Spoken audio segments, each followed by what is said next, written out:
Welcome. I would like to welcome you to episode 376 of the Unpopular Podcast. This is the man, the myth, the legend, Jalen Hunter. And here at the Unpopular Podcast, I'm not really asked you to agree with me, I'm asking you to hear me out. It would be naive to make a grand conclusion about the NBA season off of week one.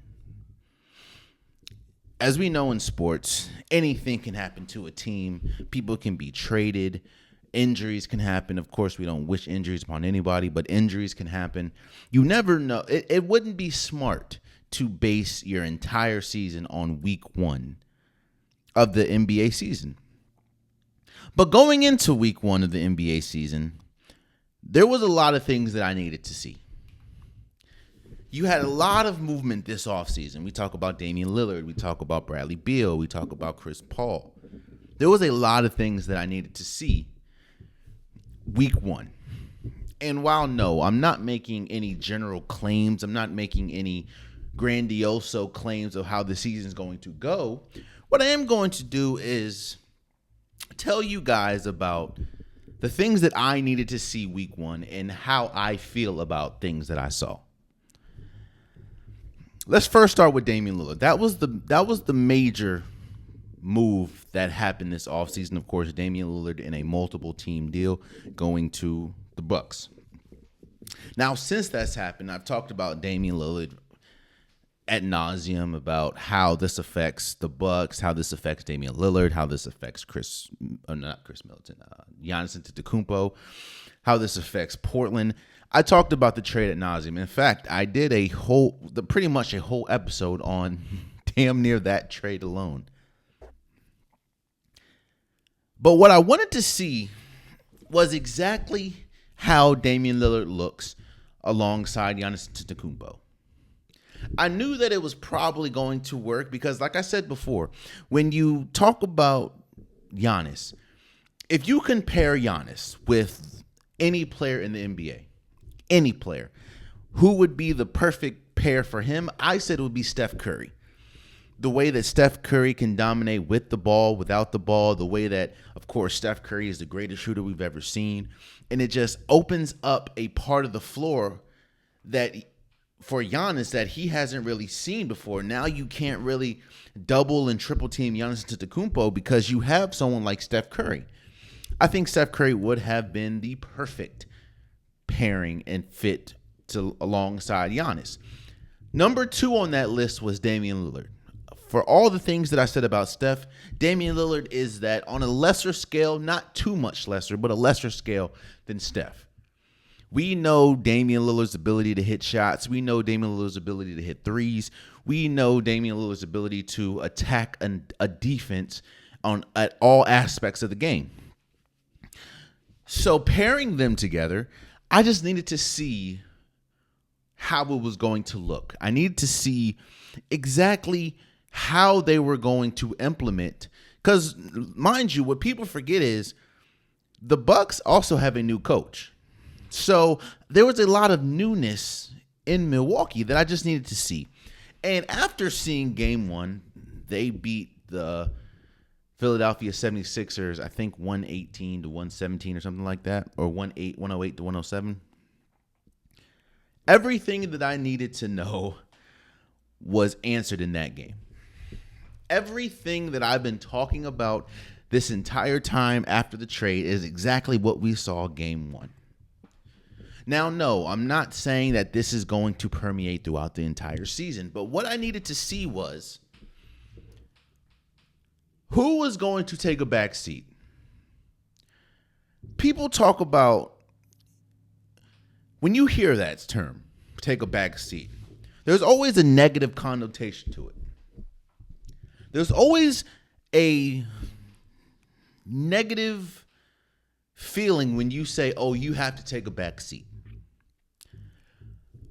But in sports, on a team, there's no way that you can have two alphas. No way. Let me say this. Let's just keep it to basketball. There's no way on a basketball court that you can have two dominant alphas. You can have two alphas, but you can't have two dominant alphas. And let me give you an example.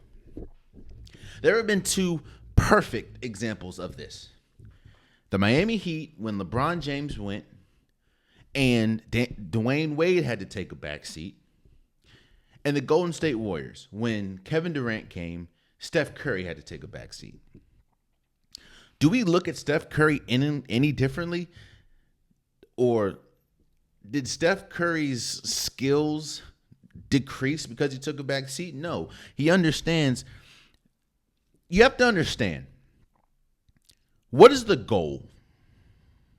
When you bring someone on to a team, like a LeBron James, like a Kevin Durant, in this situation, like a Damian Lillard, what is the goal? The goal isn't just to win a bunch of games. The goal is to win a championship. And someone like Steph Curry understands, all right, the best way to win a championship, we can't take shots, we can't take opportunities away from Kevin Durant, because that in the long run is going to hurt us.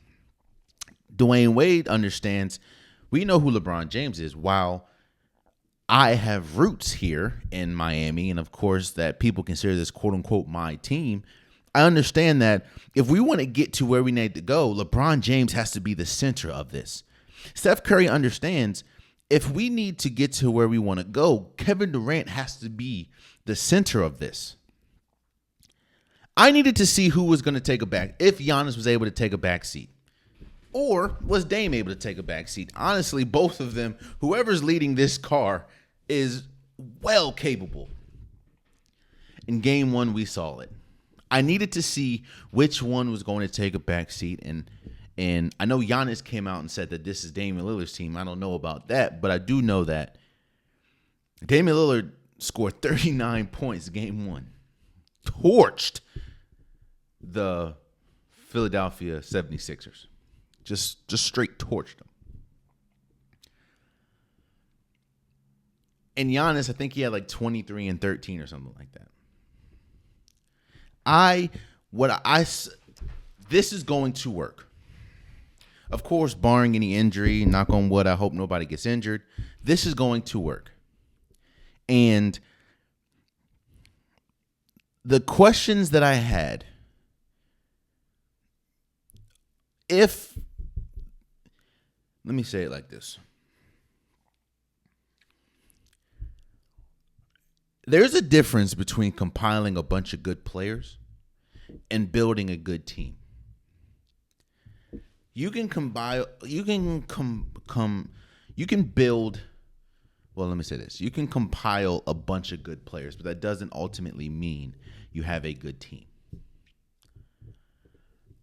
And the thing that it's like a two-way thing. Of course, management has to build the team, but players have to buy into what's going on. And as we saw game one, Giannis bought in. Damian Lillard bought in. Now, again, this is game one. You never know what's going to happen in the season. I'm going to stress that precipitously this episode. But, again,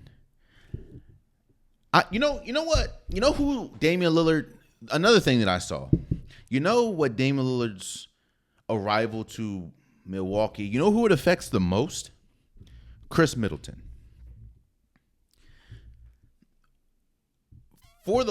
Since Chris Middleton has been in Milwaukee alongside Giannis, it has been well known that he is the only player, or he was the only player on that team that can consistently create his own shot off the dribble, jump shot. Now, we know Giannis is a great, north and south player. He's able to get to the rim. He's able to use his force, his aggressiveness, his body to get to the cup. So we know Giannis is probably one of the most unstoppable players as far as getting to the rim. But when we incorporated jump shot, and when we talk about dribbling the ball, and we talk about, breaking down a defender, Chris Middleton was the only person on that team that was able to do that. The key to the Bucks championship window right now is Chris Middleton going to be able to buy in? And what does buy-in mean for him? That's another thing that nobody ever really talks about. Buy-in looks different for different people. Buying in looks different for different people. Damian Lillard buying in looks completely different than Giannis buying in. Damian Lillard buying in looks completely different than Chris Middleton buying in. Chris Middleton is now, so another thing that people don't understand is when people say that you're a second or third option, what exactly that means. Obviously, it means that if there's a last second play, the first option is obviously the best player or the best shooter or whatever. A second option, it's tiers from there. But on a bigger scale, the first option usually gets the most shots. If you want to talk about Golden State, Steph Curry is the first option. He gets the most shots. Nobody trips that the first option takes as many shots because they understand how good of a player that person is. On the Milwaukee Bucks, Damian Lillard is the first option at this point.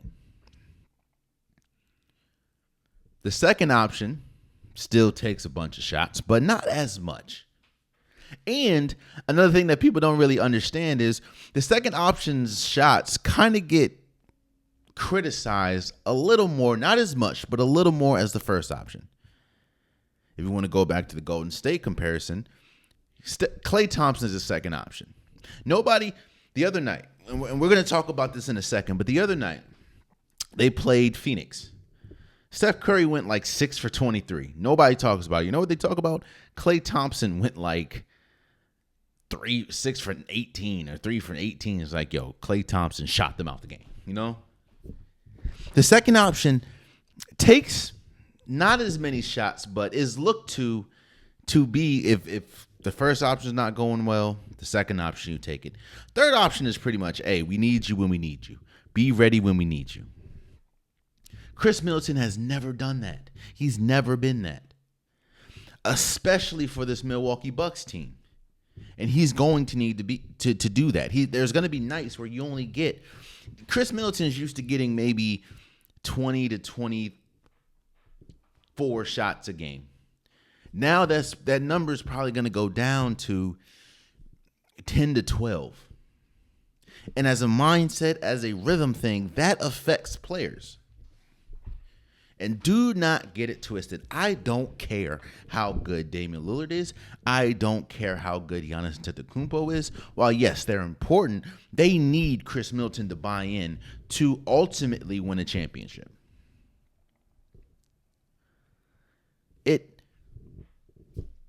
And it looked like, obviously, he bought in game one, but we need to see for the duration of the season. But what I needed to see was how Damian Lillard – the thoughts that I thought was going – let me see this. What I thought was going to happen is exactly what happened. When we looked at that Milwaukee Bucks team, they looked drastically different than any iteration of the Bucks we've seen with Giannis. Look, the floor was so wide open for Giannis. They are probably going to be the best pick and roll tandem we've seen. And it kind of looked like, surprisingly, it looked like they already had chemistry. That's why I said the perfect pairing for Giannis is Damian Lillard. Well, I thought it was number two. Number one would be Steph. But Damian Lillard is the perfect type of player to play alongside Giannis. And we saw it game one. There was absolutely no drop-off from either one. In fact, Damian Lillard looks like he looks better than he's ever looked in game one. Again, this is just week one. But exactly what I thought things were going to look like is exactly what they look like. Now, things can change, obviously, but right now, from what we saw week one, there is two clear-cut teams in the East that are head and shoulders better than the rest, and that, of course, is the Milwaukee Bucks and the Boston Celtics. Let's talk about the Celtics for a second. I don't expect Kristaps Porzingis to get 30 points every single game. And the question is, are the Celtics better now with Porzingis than they were with Robert Williams? And I say, obviously, it looks like it. What you saw week one, it looks like they're better off with Kristaps Porzingis than Robert Williams. And Grant Williams at that. And Drew Holiday looked incredible. They played the Knicks, and Drew Holiday was the primary guard for Julius Randle, which I was shocked about because he pretty much shut Julius Randle down. And I would say, I don't know, to answer the first question as far as is the Celtics better or are the Celtics better with Kristaps Porzingis than they were with Robert Williams. I say I don't know because it's like a pendulum, or it's like a balance. Obviously, now he did look pretty good as far as rim protecting. I think he had about 3 or 4 blocks. That is Kristaps Porzingis, but you're obviously not getting the on-ball defense from Porzingis that you got with Robert Williams. Now, yes, you're getting that with Drew Holiday, but you're not really getting that with Porzingis. And even though Mitchell Robinson tried, the Knicks don't really have a player that can physically dominate in the paint with Kristaps Porzingis. They don't have an Joel Embiid. They don't have a Nikola Jokic. But on the flip side, they are much better offensively. Again, they have not had a big, probably since KG, that can put points on the board like that. Jason Tatum was good. And just like I thought, he played point guard majority of the night. Again, man, there's 2 clear-cut teams. 2 clear-cut teams. The Milwaukee Bucks and the Boston Celtics. And I think that we are kind of barreling towards an Eastern Conference Finals meetup. And I saw all that week 1 of the NBA Finals. Again, I will reiterate, things can change. But that's what I have. Speaking of week 1, and we talked about the top 2 teams, right?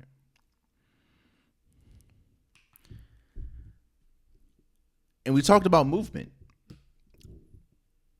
Well, like I said, Bradley Beal was a huge acquisition this offseason for the Phoenix Suns. They also gave up DeAndre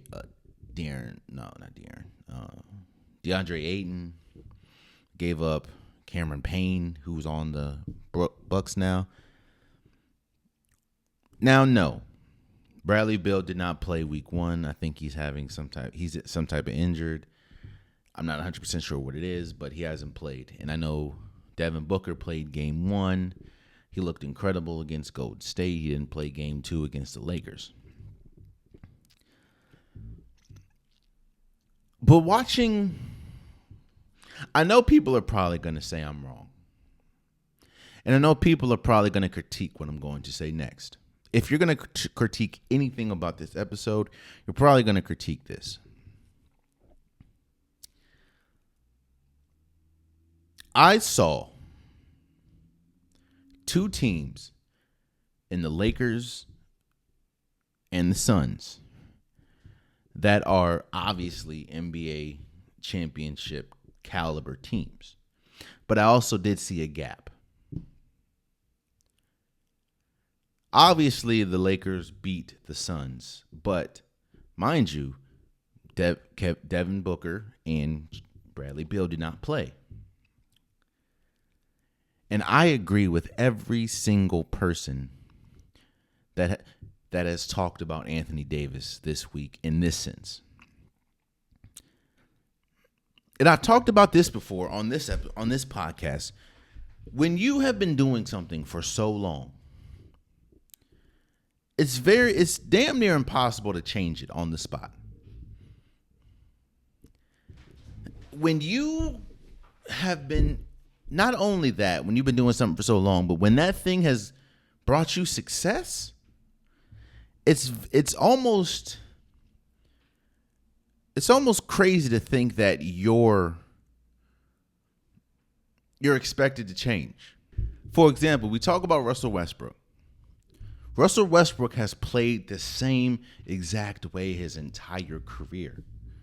Now, that's obviously got him MVPs and top All NBA top 75s and accolades upon all-stars and accolades, and that's just his approach to the game. That's one of the biggest reasons why it didn't work out for Russell Westbrook on the Lakers, because when you've been doing something for so long and now you're expecting me to do something completely different, a lot of players, I don't care how great you are, you're unable to do that.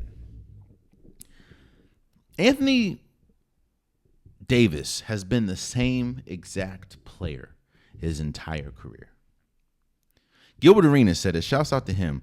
His consistency is inconsistent. Meaning, one game he'll be incredible. One game he'll look like the dominant Anthony Davis that he is capable of being.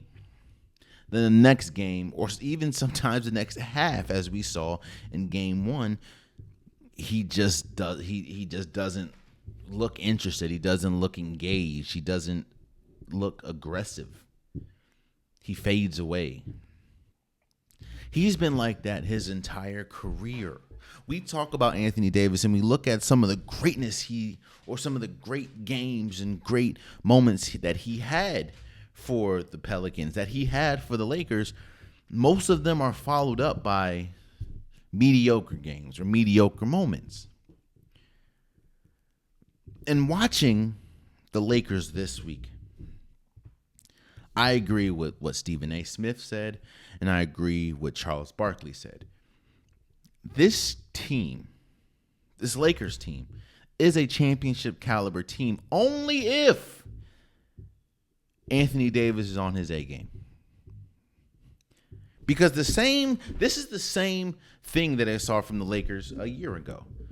You have inconsistent shooting. I know Taurean Prince shot pretty well game one, and I think game two, Gabe Vincent shot pretty well. But it's an inconsistent shooting team. LeBron James is aging. They're putting him on a minutes restriction. I know he went past that in game two, but they're putting him on a minutes restriction because of his age and because you just want him for the playoffs. This team looks eerily similar to the team of last year. Now, yes, the team of last year did make it to the Western Conference Finals, but again, if you don't have Anthony Davis playing his A game, it's tough to expect LeBron James at this point of his career to pick up the slack. He just can't do it. He just can't do it. I think both teams, the Phoenix Suns and the Los Angeles Lakers, are obviously championship caliber teams.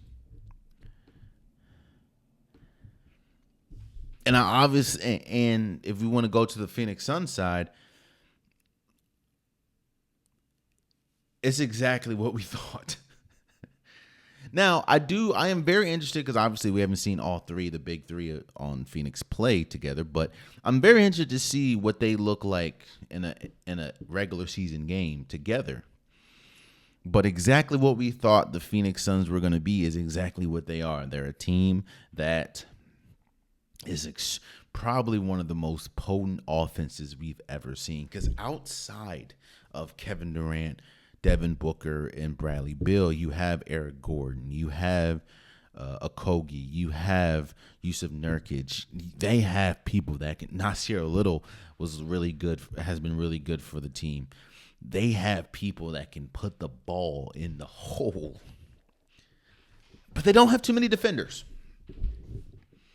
And that's exactly what I saw week one is exactly what I thought they would. They're going to play defense at certain spots. Can they be average to a little bit above average defensively, but they're going to be exceptional offensively.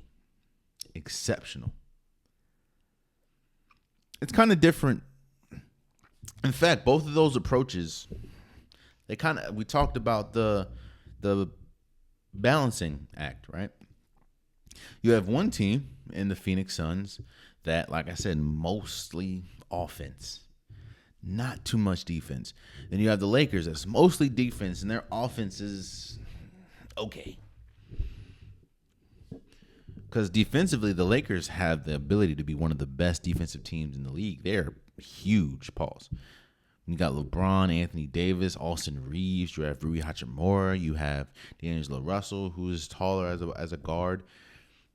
Taurean Prince is a big body. They have the ability to be arguably the best defense in basketball. It's just offensively, if it's going to be inconsistent. Vice versa with Phoenix, when you have the scoring punch that you have with Kevin Durant, Bradley Beal, and Devin Booker, and then you also have very good complementary pieces offensively. Defensively, it's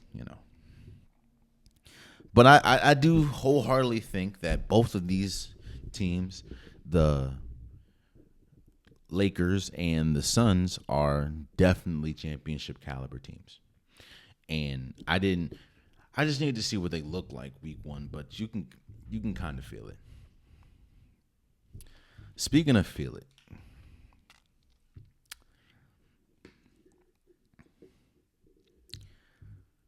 when stories come out, you have to ask yourself, you can always tell. In fact, let me say this. You know how you can tell who leaks a story? Who the story makes look good. When you hear about trade offers and you hear about multiple teams are trying to get X player, usually X player is their camp are the ones that release that information because it brings up their value. It brings up the bidding cost for them. Or when you hear, the team wants him back, but they're unwilling to. That's usually the team. That means that we're trying everything we can, but they just don't want to come back. In sports, man, there's always two sides, man. There's always the team and there's the player in his camp. A report came out saying, first and foremost, James Harden has been away from the team for like 10 days. And a report came out saying that James Harden tried to get on the plane for the road trip that, of course, Philly is on, and security stopped him. Security stopped him. Like, security's like, hey, fam, I don't know where you think you're going, bro, but you're not getting on this plane. So then I had to think, bro. I'm like, yo, who would leak this? Because this doesn't make anyone look good. But I kind of know who I feel. I don't know, but someone went to Shams or Chris Hayes and leaked this. I think it was James Harden's camp. James Harden has been on this path to try to get himself traded. And on that road, he has publicly criticized Daryl Morey. He obviously went absent from the team.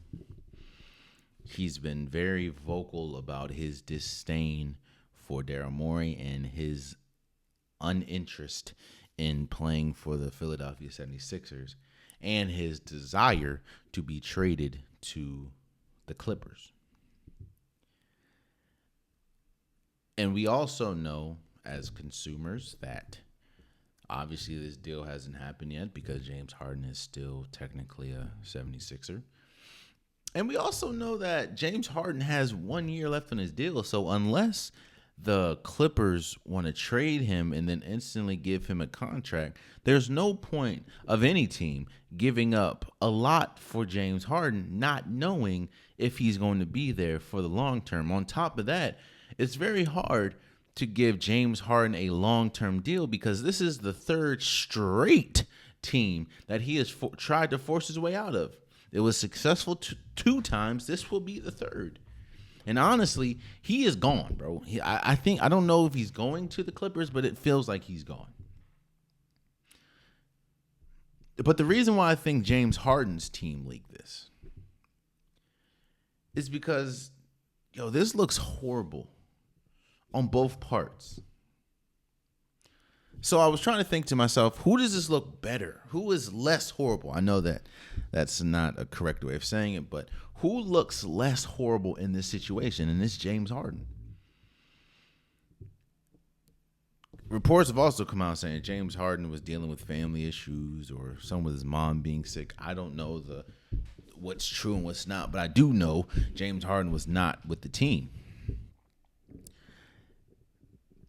And to then come back to try to play, for them to tell you, nah, fam, you good, that kind of makes James Harden look like, well, I'm trying to play. I'm trying to be the best teammate. Yeah, I may have feelings for Daryl Morey, and I may have feelings about the front office, but I'm trying to be the best for this team, and they're not allowing me.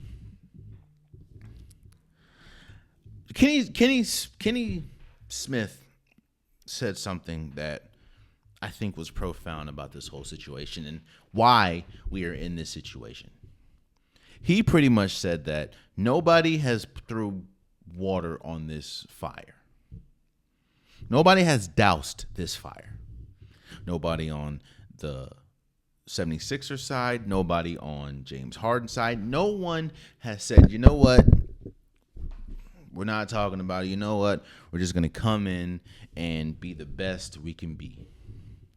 And you don't have to talk to management. Like, just go and play. Or management say, hey, we're not going to trade him to the end of the season, or right now we're not going to trade him. We want James Harden back for right now, and we'll deal things. Like, no one has tried to resolve this issue. James Harden going on camera saying Daryl Morey is a liar, fire. James Harden visibly seen at parties when he's supposed to be with the team, fire. The team obviously not trading him because they're not getting exactly what they want in the deal, fire. No one has put water on this fire.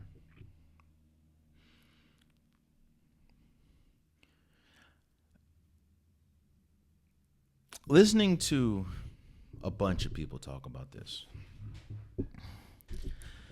I do feel that there is a sense of professionalism that has been lost with James Harden. I understand where he's coming from, and I understand what he wants, but there is a level of professionalism that James Harden has completely threw out of this situation. And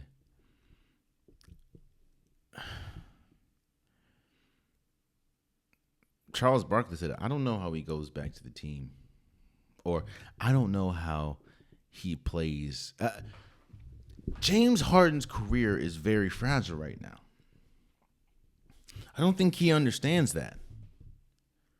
I don't think he understands that this is starting to be the first thing you think about when you think of James Harden. Not the fact that he is one of the greatest offensive players we've ever seen. Not the fact of the beard. Not the fact of, he was on the NBA 75. No, this is the thing that we think about when we think of James Harden. How this is the third team in a row that he has tried to force his way out of. He's not a good teammate from what it seems like. Because we watched the Philadelphia 76ers play the Bucks the other night. You don't think James Harden would have helped that? You had Kelly Oubre almost dropping 30. You don't think that James Harden could have helped? You have a reigning MVP on your team, and James Harden said, "Yeah, nah, I'm good on that, bro." Let me go to the team that has a former MVP in Russell Westbrook, but has two players that have been notorious in not finishing seasons due to injury. This is such a messy situation. And one of the biggest reasons why I say it's so fragile, because James Harden is not the James Harden of old at all. And I don't think he hasn't been that for a while. And maybe the James Harden of old could demand a trade like this and get it done instantly, but this is the James Harden that has done this 3 times now. This is the James Harden that, while yes, you did lead the league in assists, I think you averaged like 21 points. This is the James Harden that has only been to the NBA Finals once, and that was alongside Kevin Durant and Russell Westbrook as a 6th man. And this is the same James Harden that has multiple flameouts in the playoffs, including giving up on his team and pretty much quitting games 6 and 7 of last year's finals, or last year's playoffs against the Celtics, after being up 3-2. I don't know how this is going to end for James Harden or the Sixers, but I do know that this has been a mess, and a mess that should have been handled a while ago. So,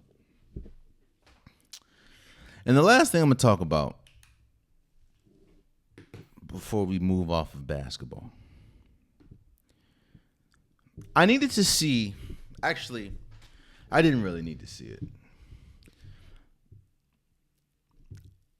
I don't think the Golden State Warriors are a championship caliber team anymore. I would love to be wrong. I don't think I'm wrong. Golden State looked really good. Even though they did lose, they looked really good against Phoenix. Steph Curry, even though Steph Curry and Klay Thompson had bad shooting games, they looked good. Draymond Green didn't play. They looked great. But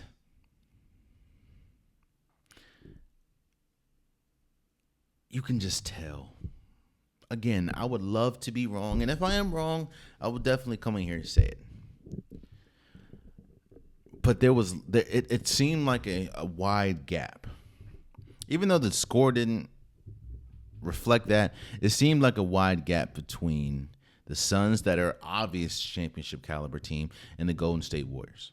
Even with Draymond Green not being there, and obviously Bradley Beal didn't play. But this is a new look Warriors. You have a player in Chris Paul that needs the ball in his hand to orchestrate. Steph Curry really doesn't. Klay Thompson really doesn't. They can get it when they get it, but Jonathan Kuminga is going to be more of an asset to this team. He's going to more than likely get more minutes. But the same, and I hate talking about this because I feel like a broken record, but the same exact issues that plagued Golden State last year, because there's people in my comments talking about, well, in 2020 or 2022 they won a championship. Yeah, well, we're about to be in 2024. What happened last year? Last year they were too small. Game 1, they got out rebounded by the Phoenix Suns by like 13. I think they're good, and I think they're going to be good. And I think they're going to be okay, but right now, I could be wrong, but right now, I wouldn't pick them over the Kings. I wouldn't pick them over the Lakers. I wouldn't pick them over the Suns. I wouldn't pick them over the Nuggets. I wouldn't pick them I wouldn't pick them. Age just plays a factor too. This is a older team. And it's like at some point, age, I'm not saying that they're going to be trash, but age catches up to you. You're playing a young man's sport. And while, yes, you have Steph, but game one, Clay looked bad. Now, people can say he did like kayak to the game. That he could have had tired legs. I don't know why you would do that, but that's Clay. I would love to be wrong. I just don't think, and this team has a lot to work out and not a lot of time. And I say not a lot of time. While, yes, you have pretty much a whole season, you can't finish 6th, 7th, 8th, you can, especially in the West, and think you're gonna go through a Phoenix or go through a Denver Nuggets in the first or second round. Like, that is not ideal. I need to see because I know I'm almost sure, I could be wrong, but I'm almost sure that Chris Paul is going to come off the bench when Draymond Green gets back. I just need to see what they look like as a team, a whole team. And as I've stated before, they need to make a move, maybe at the trade deadline or before then, to get a taller player. Because Dario Saric, who did have a good game, he is not going to cut it as far as being your tallest player.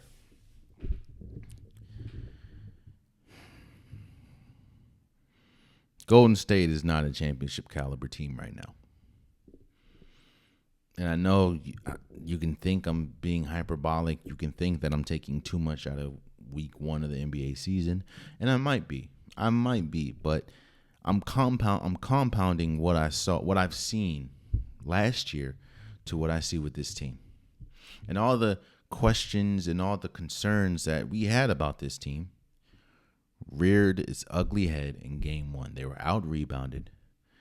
They pretty much it was a close game, but they were down by as much as like 12 a couple times. And if Steph Curry doesn't have a good game, if Klay Thompson doesn't have a good game, or if you're missing one of the big three, you're at a huge deficit. That to me is not a championship caliber team. So, we'll see. Let's go over to some football.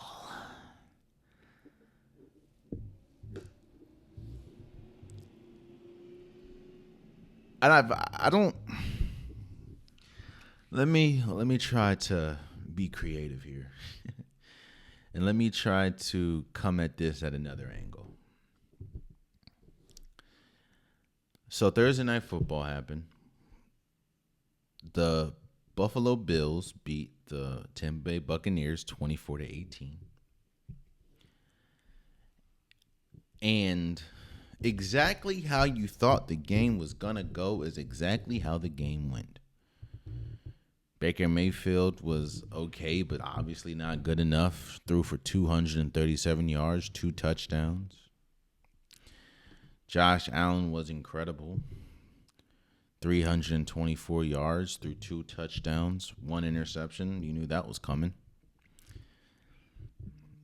And Tampa Bay's defense damn near lost it for them, but they didn't. They played, or not Tampa Bay, Buffalo's defense damn near lost it for them, but Tampa Bay's quarterback wasn't good enough. And it's starting to be a multitude of reasons why I don't think Buffalo is a championship caliber team or a Super Bowl caliber team. And it kind of goes back to what I was saying about Anthony Davis. This team as a whole is consistently inconsistent. There is no question how talented Josh Allen is. There's no question that Josh Allen is clearly a top 10 quarterback in this league. Hell, if you want to talk about just sheer talent, he might even be a top 3. But He also has the interception thing where I think he leads the league in the last 2 or 3 seasons in interceptions. And he also has games like Thursday Night Football where he plays incredible and he showcases that he is indeed one of the best quarterbacks in the league. And then he has games like against the Giants or against the Jets or against the Patriots where he loses, where he's the biggest reason why they lose. And I'm not just going to put it on Josh Allen. It's not just Josh Allen. Sean McDermott. So, I mean, his coaching decision is kind of iffy. This defense. Losing Milano and White is huge. This defense continues to get gashed time after time again. You beat the Buccaneers. Congratulations. I'm not minimizing the Buccaneers, but what I'm saying is the one quote-unquote top team that you've beaten is the Dolphins, and we're still trying to figure out, are they good against good teams? Because we know they're great against bad ones, but are they good against good teams? But, and I'm not trying to take away from the win. I'm just saying, this Buffalo, here's the thing. And here's the best description of the Buffalo Bills. This team is good enough to obviously win a Super Bowl. And this team at times plays bad enough that they can miss the playoffs completely. That is the Bills in a nutshell. But shout out for beating the Buccaneers on Thursday Night Football, 18-24. And with that, obviously Thursday Night Football, we talk about it every week. That is the start of the new NFL week. So you have week 8, and I'm going to give my week 8 predictions. You have the Texans at Panthers.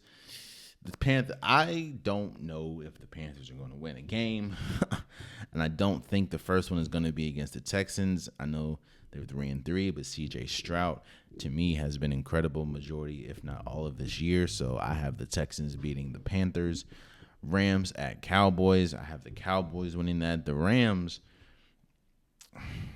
offensive line is terrible. And when you have a Matthew Stafford, who isn't the most mobile quarterback, especially at this age, and you're relying heavily on timing, it's going to be tough. I just don't think the Rams, especially defensively also, even though you have Aaron Donald, if he's not really doing anything, defense ain't really doing nothing. So I have the Cowboys winning that. Vikings at Green Bay. I have the Vikings. I don't like what I'm seeing from Jordan Love, man. I don't like it. And not just Jordan Love. I don't like what I'm seeing from this offense, mainly because of Jordan Love. So, and the Vikings are coming off a big win against the 49ers. Now, I know that like teams that play the 49ers the next week, they usually lose because of just how physical of a team it is. But I don't like, and it's at Green Bay, but I'm going to go with the Vikings. It's a 1 o'clock game. We know 1 o'clock Kirk. So I got the Vikings. Saints at Colts. I would say the Saints, but the Colts did put up 38 points against the Browns. But that's a tough game because the Saints' offense has been trash, but their defense is really good. And you still have Gardner Minshew. And I don't know if Gardner Minshew also, like I said, did put up.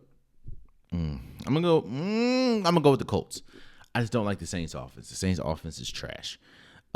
Patriots at Dolphins. The Dolphins, to me, are gonna kill the Patriots. Again, it's all about good teams and bad teams. If you're a good team, you're gonna lose. I mean, you have a chance against the Dolphins right now. If you're a bad team, you're gonna get smoked. I think that the Patriots are gonna get smoked by the Dolphins. Jets at Giants. Battle of the mids. I know Tyrod Taylor's playing again, so I'm going to go with the Giants. Tyrod Taylor just brings a new type of energy to these Giants team, and I still don't like Zach Wilson. So I got the Giants. Jaguars at Steelers. I got the Jaguars. Jaguars are one of the best kept secrets of the league as far as how good they are or how good they can be. Let me say that. And even it's still shocking to me how the Steelers are 4-2. Shouts out to them. I'm not taking anything from them, but yeah, I just think the Jaguars are a little bit better, so I'm gonna go with the Jaguars. Falcons at Titans. Both these teams aren't that good, and the Titans have been dealing with trade rumors for Derrick Henry all week. But Desmond Ritter's trash. So is Ryan Tannehill. I'm not going to say trash. Let me not disrespect them. They're not good. I'm going to go with the Titans. They're at home. The defense is a little better than the Falcons. Derrick Henry's still on the team. So I'm going to go with the Titans. Eagles at Commanders. This ain't like last year where, Commanders surprised. No. The Eagles are going to kill the Commanders. The Commanders have the absolute worst offensive line in the league. Sam Howell, I think, is the most sacked quarterback in the league so far. And you're going against the Eagles pass rush. Yeah, no. I'm going to go with the Eagles. Browns at Seahawks. I know Deshaun Watson's not playing. I got the Seahawks winning. I know the Browns are still a good defense, even though they gave up 38 points to get to the Colts. But I got the Seahawks winning. At home, you have Geno Smith still. Yeah, no. Ravens at Cardinals. The Ravens are one of the best teams in football when they're playing right, and I don't think the Cardinals is the team to take them off. Well, they did lose to the Colts, but I don't think the Cardinals is the team to take them off their game. So I have the Ravens winning that. Chiefs at Broncos. It's gonna be a long day for Russell Wilson and that Broncos team.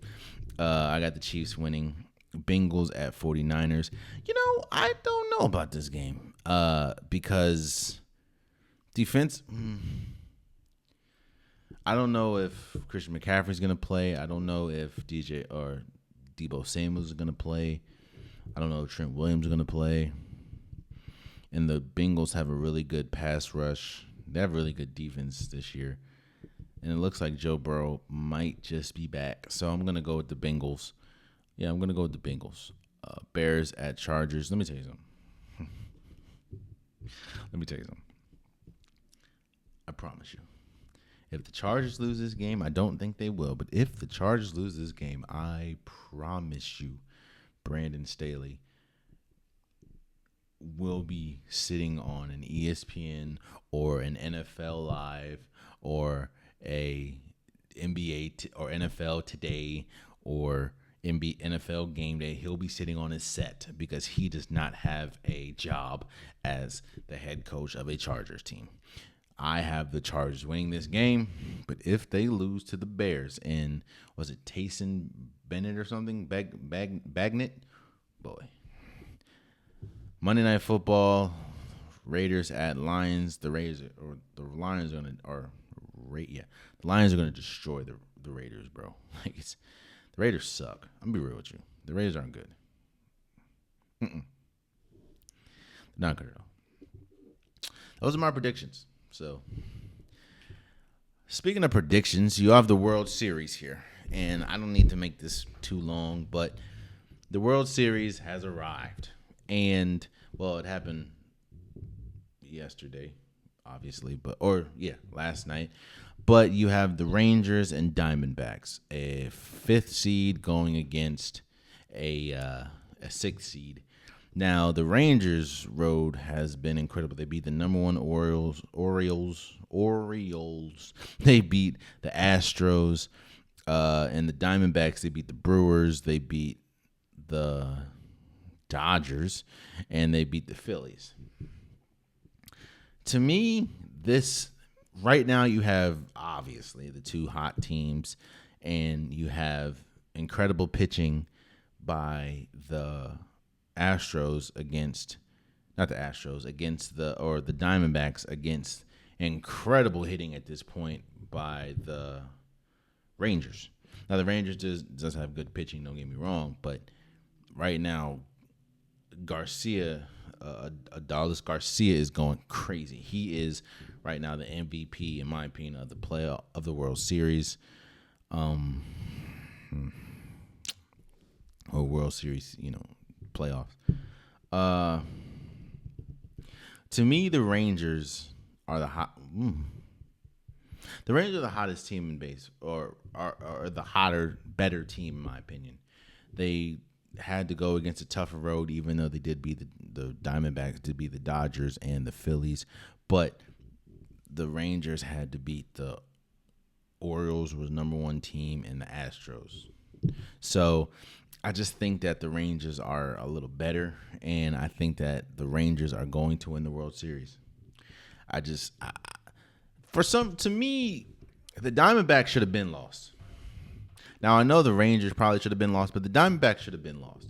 And it's been an incredible run. Don't get me wrong. I'm not talking crap about the Diamondbacks, but I do think the Diamondbacks should have been lost. And the Rangers are playing their best baseball, obviously, right now, as well as the Diamondbacks. But I just think when they're playing their best, the Rangers are a little better than the Diamondbacks. So I am going to go with the Rangers winning the World Series. We'll see. Then we get to the unpopular topic of the week. Now, this isn't really an unpopular topic. I'm going to dedicate today's episode in the unpopular topic of the day. Popular topic of the day. I'm going to devote this one to sending out congratulations. When we talk about African Americans in sports, or black people in sports, whether African American, whether a different ethnicity, they dominate. When we talk about basketball, when we talk about baseball, as far as, Hispanics and everything, when we talk about football, black people dominate in sports. But that hasn't translated pretty much into ownership or into management. And it's very tough and very few and far between that you'll see a African American or black head coach or black manager in baseball, or a black head coach, even though there's more black head coaches in basketball now, but that's still a fight, or football. So to have someone like a Mike Tomlin, to have someone like a Tyronn Lue, to have someone like Doc Rivers, who was a head coach for a while, that is rare. While African Americans dominate on the floor, on the court, or on the field, or on the court, it still hasn't translated as much as it should to upper management. So to see that Dusty Baker retired from the MLB as a manager after 26 years has to be highlighted and has to be commended. It's very hard to be a inspiring figure in sports, because you have to do something that you have to make change somewhere. You have to do something and use your platform to advance something. And you have to be very successful at your platform. Like I said, there is a plethora. There is an assload of African American players. But how many of them are really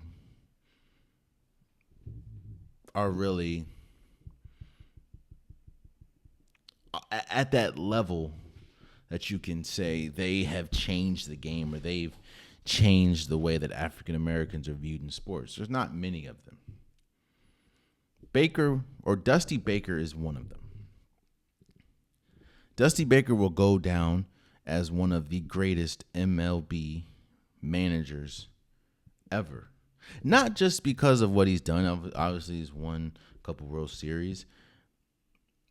But because of the fact that you were able to not only break through in an industry that doesn't usually have African American managers, but you were able to do it with multiple teams for 26 seasons.